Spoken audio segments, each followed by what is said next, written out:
talking, I don't sweat that. If they don't trust me either, I respect that.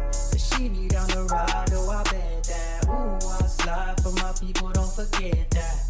Don't forget that. Don't forget that. Ooh, I slide for my people, don't forget that.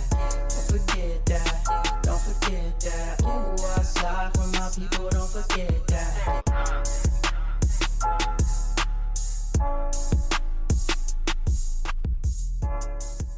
Local mail carriers sharing some pretty scary moments on the job in neighborhoods all across the valley. A rally was held today to address this issue and raise awareness on what they call a startling rise in violent attacks here locally and across the nation. 8 News Now anchor Sasha Loftus joining us live near Las Vegas Boulevard and Clark. Sasha now live with more. Denise and Brian, the letter carriers we spoke with today say they just want to do their jobs safely. They hope the rallies like the one held here outside the courthouse today raise awareness and work to inspire some sort of change. Local letter carriers calling for change. Many recalling violent attacks while on the job. When I was attacked, I was caught off guard. At this rally held Wednesday. And I turned around and there was an individual standing there pointing a rifle at me. Mike Roxfold says his van was stolen at gunpoint while he was working on Boulder Highway. The only thing I could think of is what's going to happen to my family because of this. The National Association of Letter Carriers says Mike is one of 30 attacked locally and one of 2,000 assaulted across the nation in just the last several years. It's appalling. It's out of control, and it's unacceptable. That's why NALC National President Brian Renfro says events like this are so important. Crimes need to stop now. To push for the passage of the federal Protect Our Letter Carriers Act, which would improve technology and push for harsher prosecution for crimes against letter carriers. Bring awareness to the issue that hopefully will be a piece of the solution as we move forward to try to really reverse this alarming trend. An alarming trend those here hope to stop so they can serve the community they love safely. It's got to stop. Good morning, good afternoon, good evening. My name is J.H. How y'all doing, Postal family? Is everybody good? Is everybody cool, clean, crisp? Are you feeling irie today? Let's talk. You see the power of people coming together. The power of people coming together. We see how they got the little carriers together. Y'all may not care for Renfro. I don't really care for him. He's not my president.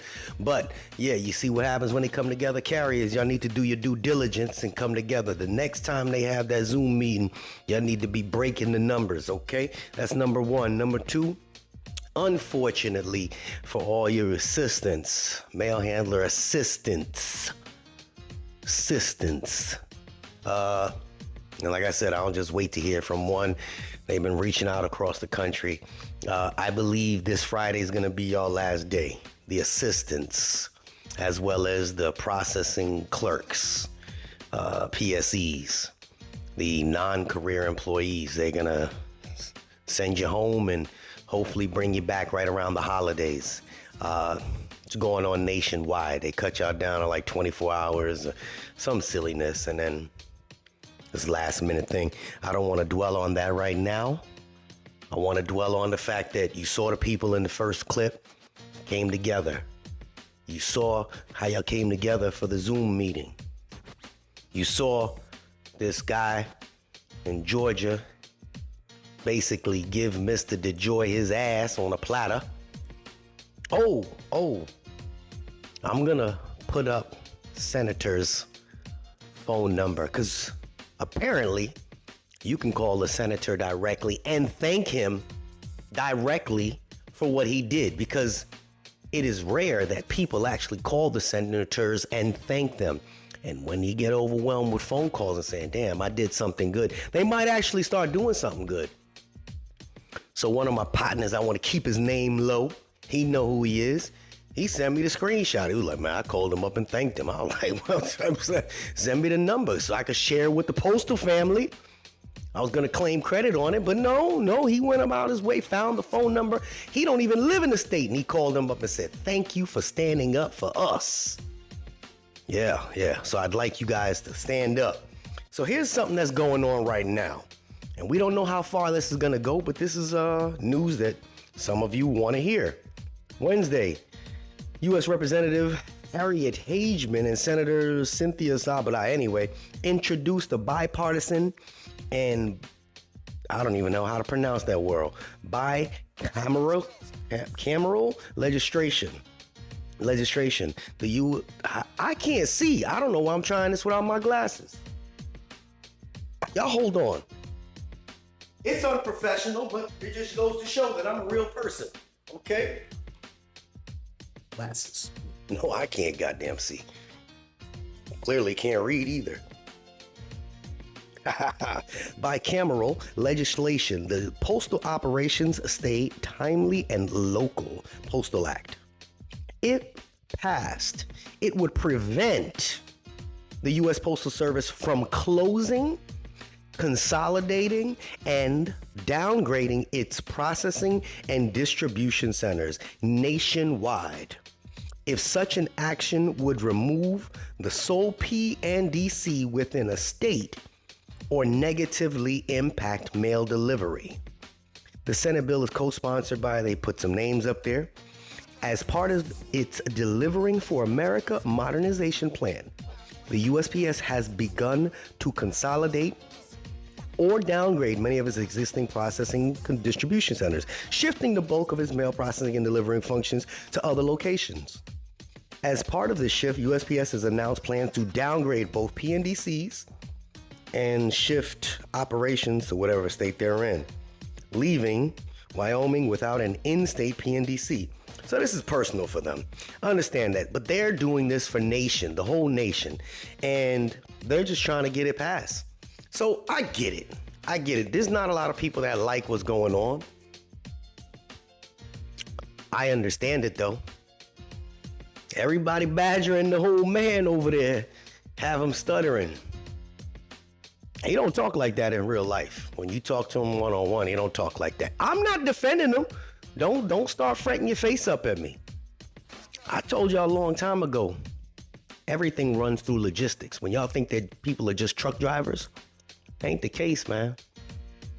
Logistics make it work. Is he making it work? It's a debacle right now. Right now. Everything is messy right now. Do I say continually I'm holding on for the ride? Absolutely. People say in the comment section, you should have just left it alone, it wasn't broken. You know, the irony is that I have a YouTube channel. And when I first started it, everybody complained before this man got in here about how broken the system was. Man, this is bullshit, man. I can't, this is too many hours, man. They need to fix the equipment, man. Jay gotta be the other guy. You see, I don't just stick with one thing. I'm not just focused on one thing. I gotta call it like it is because I read it. Y'all said it. The same people that were complaining about too many hours. I can't, this is too much. I don't get to see my family. What life? I work for the post office. Remember that?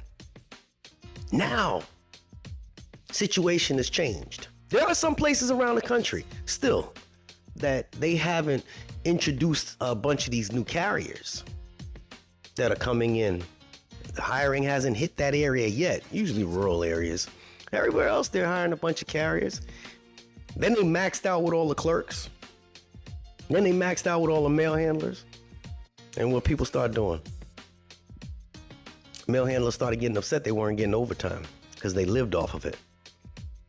Clerks were getting upset because they were living above their means. You know, here's a sad fact.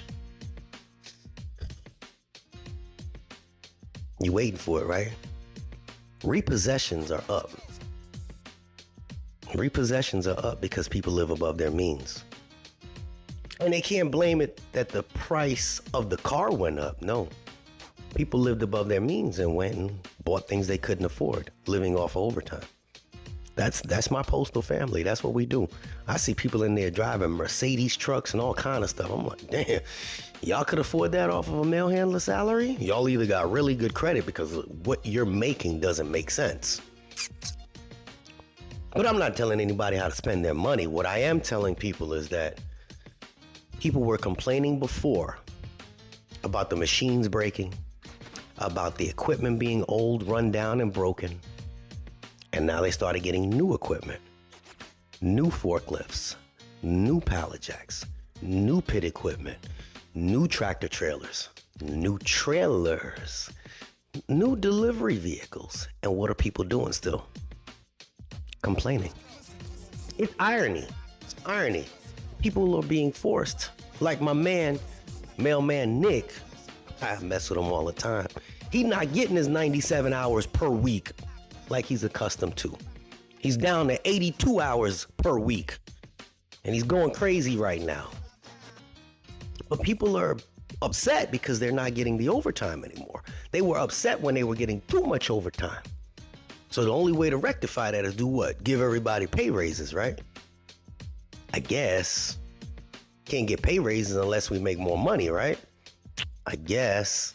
Can't make more money unless we have equipment that works, right? I guess the equipment has to be efficient and not break all the time, right? Yeah. You know what I've been noticing? A lot of the new equipment that they got forklifts that are getting on fire. Not because they're just faulty, it's because the operators. A lot of the new electric pallet jacks, they're not being taken care of.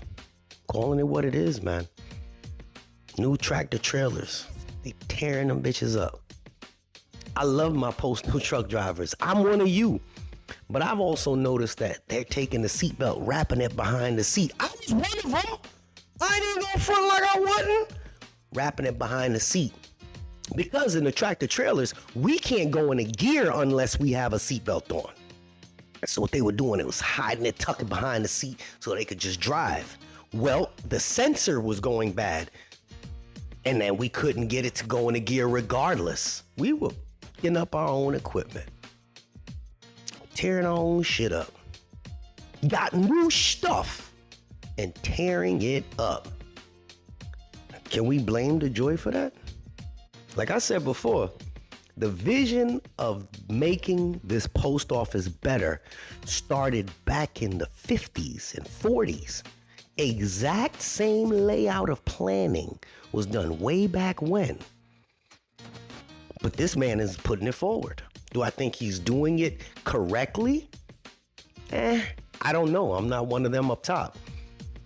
But I know when he says that it's difficult, because some people read in between the lines, it's difficult to do it with the resources he has.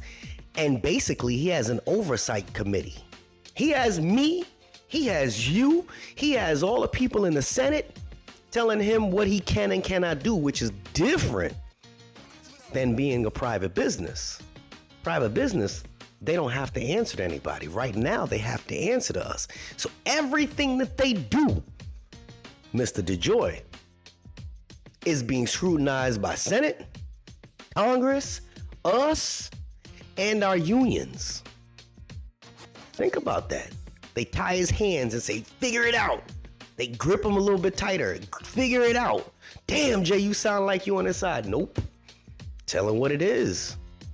Tell him what it is. Because if you actually look at the model he put out when he first started his own business, that bitch skyrocketed. I remember XPO just popping up out of nowhere. And I was a truck driver over the road. Oh, who the hell are these people? And they blew up. They didn't have the same restrictions. All I'm asking postal families do, like I said, man, just hold on for the ride. We still have jobs, most of us. See where this thing is headed. I don't agree with his demeanor. I don't agree with the way he talks to people. Do I see something better in the end? Absolutely. Because the raggedy ass equipment that we're using now, those DBS machines, 40 years old. 40. Does that have the capacity to do the work that we need now? No. It's outdated equipment. Those LLVs, they spend more time repairing them and more money repairing them than they do if they just bought new vehicles, right? Common sense.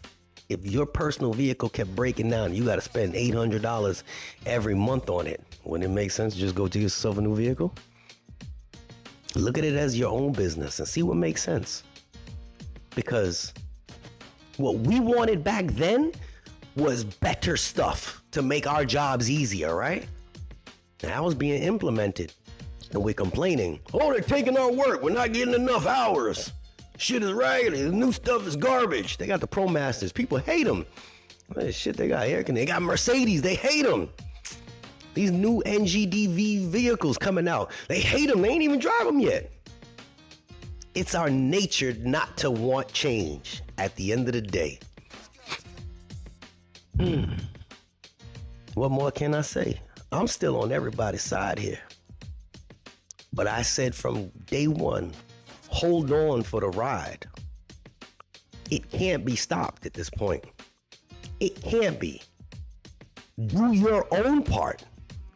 Make sure your union is fighting for you to keep your job. Fighting for you to get better wages so you don't have to live on overtime. You don't have to live on overtime. So that when you do your 40 hours a week, it makes sense. Carriers, truck drivers, clerks, especially mail handlers, the ones that are left. Think about what I'm telling you, man. Think about it. It's okay to disagree. And this is all an opinion anyway. I know this is not a opinion that is popular. But as somebody that's owned a couple businesses and somebody that's in logistics, myself, I keep telling y'all, hold on for the ride. You can't stop the ride. Make the ride work for you. You make it work for you. Don't be scared of this. No. Smile in it. Take it. Make it work. Like I said before, some managers will come and go. But if you in this for the long ride, let's make it work. All right, Postal family. Y'all don't curse me out in the comment section. Some of y'all get it though. I know who gets it. All right. Yeah, the managers get it. No, the managers hate it too, because they getting their jobs cut as well. It's JH. Yeah, I'm hiding behind the microphone. I don't want y'all. All right. I gotta go post somebody else's picture up. One of the carriers sent me a picture. All right. Much love. This is JH, and I'm out. Unexpected expenses stressing you out? Get the money you need now with Loans for Feds, a program designed specifically for federal employees. Bad credit is not a problem. Application is fast and easy with same-day approvals. Apply now.